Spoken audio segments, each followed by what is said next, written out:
set up to be a good fight. It just had to get into that way, and it's unfortunate, but I mean, it's, you know, Dustin's fine. He's going to get healed up, and then we'll give you guys a buzz and see if we want to do it again. Yeah, after the fight, I went in and I went up to him when he was sitting down at the table, and I told him that it wasn't intentional. You know, it was an accident, and yeah, like I said, there's no hard. That's kind of sportsmanship. There's no hard feelings that way. Fantastic. We just, you know, like I say, from Dustin's point of view, he would just like to, once he gets healed up, get a chance to actually fight you and have a real fight. You know, that was kind of unsatisfying, really, for both of you. But it was definitely unsatisfying for him to get ready, make weight, go out there, get kicked in the head, and, you know, it sucked. That's a bad night for him. You know, he's Josh, like, I got a question he's for you. tougher than that. Josh, when did you know that he was knocked out? Actually, whenever I grabbed him in the guillotine, and I looked at you see in the videos, and I looked at the ref because he was out. Why didn't you stop at that time? Because what a lot of people have been asking. Well, whenever we train, we just train, you know, don't stop until the referee pulls you off. And when the referee didn't stop, whenever the knee happened, I fell down for the guillotine, and he didn't stop it, and then I flipped him over, and I just kept continuing. And you knew he was knocked out the whole time? Basically, yeah. Okay. Well, if you're being criticized, I guess that's probably why, because that's the way people saw it too. I mean, this is amateur sport, and it's you know, you guys are all new. You don't want to. I mean, but if you watch some of the UFC fights, whenever Liddell gets knocked out, they continue to hit him while he's knocked out until the referee pulls him off, because there's still a quick second that he could get up, you know, and come back fighting. But Josh getting paid $500,000 to fight, so. No, you know, but Josh wants to be paid $500,000. Right, Josh. The thing I was going to say, that's a tough situation. Because I tell you, it's your job to fight, and it's the referee's job to stop the fight. Right. And it is a hard one. I mean, I'm not critiquing you and everything else. I was just curious if you even knew that if that is what happened or not. The bottom line on that one, from my point of view, and again, it was my fighter, is this. Would I have liked to see you stop if you knew he was unconscious? Yes, but ultimately it is the referee's responsibility to stop the fight. It is, and that's where the call got blown. And you got to understand, these guys they're never more jacked up than in that situation right there. You're in the middle of a fight. Josh, this is Jim, and I was going to go back to, I was going to say this that night when we were talking. I was going to say just a minute ago when Jay was talking, I was going to tell you, I think it goes back to control, too. That one of the things about being a good fighter and a good martial artist is having control.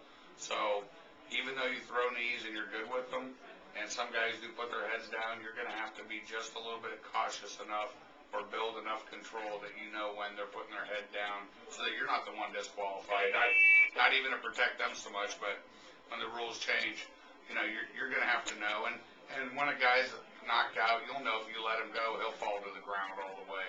So it's just sometimes it's about control. You want to know exactly, pinpoint where you're putting your strikes, if possible. Of course, in all fairness, he said there's only a second fight. Right, no, and I'm just saying that's something to look at and work on in the future, is control. That's something as a martial artist that we've always been taught to work on. Hey, Josh, I think it's awesome that you called in. Thanks a lot for calling. Looks like you're on. All right, guys, let's move on to the next fight. In the sixth fight, this was an interesting fight. We had Adam Feast, who was a guest last week, who took on his old trainer, Matteo Collazo, who's going to be in here later today. Matteo beat Adam, which may be considered a controversial tap. I don't mean it was a tap, it's not really controversial, by Feast in the third round. I can't wait to see the tape on that, because I heard controversy after the fact. We had controversy in the room before the. I heard he didn't tap. He did tap. Oh, he tapped. It was right in front of me. I guarantee he tapped. And he said he couldn't continue and everything. Yeah, he tapped. Okay. I mean, that's the bottom line, and Jay and I talked about this. Whether that knee went from his shoulder to his head, it wasn't something that was going to stop the fight, and then he tapped. So the fight's over. I mean, it ended the way it should. But it did snap his head back. I mean, I got a That's good what look you at saw, it. but I mean, I didn't see it either. Head snapped back, and he Two grabbed his separate head. knees or grazed off his shoulder? No, Grazed off his shoulder. I had an angle too. His head popped back, and he grabbed his head immediately, and he tapped. The whole thing took a half a second. Yeah, well, if you hit to the body, it's a legal blow. Well, that was illegal. He did a right knee to the body and a left knee to the head. He side. Well, went to the That was shoulder just two first. separate knees. Shoulder and knee. That's what I thought. It was two Shoulder. separate knees. Yeah. But the one hit the shoulder, then the head. Well, we'll talk to Mateo later about Right. that. Okay. Mateo says he did not. But I agree with Mateo because that's what I saw. And I was Right. right. You and I had similar angles, so it's just hard to tell. Regardless, though, I think the fight ended the way it should because the guy tapped out and that wasn't going to stop. Yeah, and Kick let me know too that no more grudge matches, or they'll all be not allowed to do any fights. So it That's wasn't ridiculous. really a grudge match. It was, it That was a very equally matched It fight. could have been. It That's could have been right. handled that way until afterwards. Then it looked like a grudge match when everybody was MFing each other. Yeah, And it ended that's what- poorly. that's but what the ruined- actual fight was pretty darn even. Right, but that's what ruined the ability to have those kind of fights where there's a little animosity, is if guys carried it over afterwards into the rest of it. Kind of hard Because to bury the hatchet. But I had to go use my dad voice in the back room, and my dad face to go back there and say, "Hey, if anybody fights tonight, I'm the one coming out of retirement. I'm gonna kick both your asses." And they, I did the dad voice on them, and they were acting young enough that they just listened. But that was Feast. But it's that if it doesn't carry over, you can have those matches where there's just a little bit of. Well, Adam said last week he's never been hit. Now he's been hit a lot.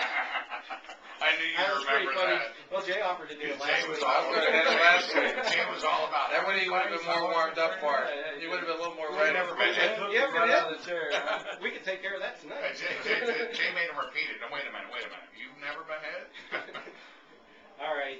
In the seventh fight, CMMA 125-pound fighter James Walsh defeated a game Brian Mason from the Hit Squad due to tap out from knee strikes to the midsection in the second round. This fight was for the Steel Warrior Promotions 125-pound championship belt title. So that was a great I fight. like this fight. I thought it was high energy and nonstop. I mean, those two guys went at it the whole time. Yep. It was a How's good. that flyweight belt looking in your gym? Looks good. No problems with that. But I mean, I was really impressed. I think both guys. In all fairness, I'll say this: Brian was a better fighter than I thought he was. Honestly, I don't think that his previous fight that I saw him in really showed what he was capable of. Plus, he was at a heavier weight, and I don't think he was in the same shape. Yeah. He showed up in shape. He showed up ready to fight, and I was enjoying every minute of that fight. It was really a good thing. It's just James is a tough little guy, and he found an opening with those knee strikes to the belly, and those are nasty. Yeah, absolutely. We got both those guys in house tonight, so we'll talk more about that when they come in. And that's the good sportsmanship. They've been out in the hallway talking Excellent for the last 40 sportsmanship. minutes. Great guys. I want to mention Two of the both best. guys. Not only did they shake hands. I mean, it was We absolutely. got that was pictures a of them sport. both holding the belts Well, that's afterwards. my point. That was a sport. When it was over, I mean, they're on good terms, and neither one of them should be on anything but good terms. They had nothing to hang their head about. Right, and they've been in the hallway talking and laughing out there for 40 minutes since we got to the studio. So that's what it's supposed to be. Yeah, he's got a little mohawk. Yeah. James and that mohawk. May I have you scoot down that way, Pam? We're having a little trouble hearing you on your mic. Oh, I can share. It's not coming over my headset. is there a volume button on?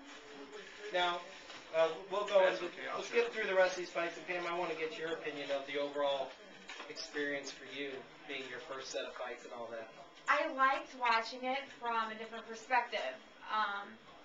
I've only watched one MMA fighting fight night for Rumble Time Productions and Ameristar as a ring girl.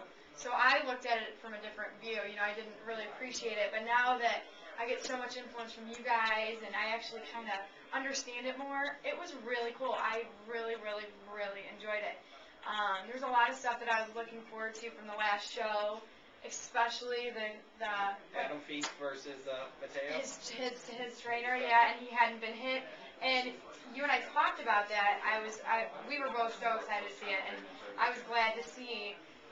I mean, I was glad to see this fight. I'll leave it at that. But I was very surprised by a lot of the outcomes, and I didn't realize that things kind of prolonged as long as they did in some of the fights. But the new fighters, I guess they learn, and I'm still learning about how these fights work. But I have some questions still, that's for sure. I'm disappointed when you say no grudge matches. I thought that made it interesting. Yeah, I It agree. was his old trainer. I just thought it made for an interesting to see where the guy's at now because they knew each other. Well, the fight They part trained was together. good. It's It was a very good afterwards. fight. It's afterwards is what they don't. Right. They don't want all that.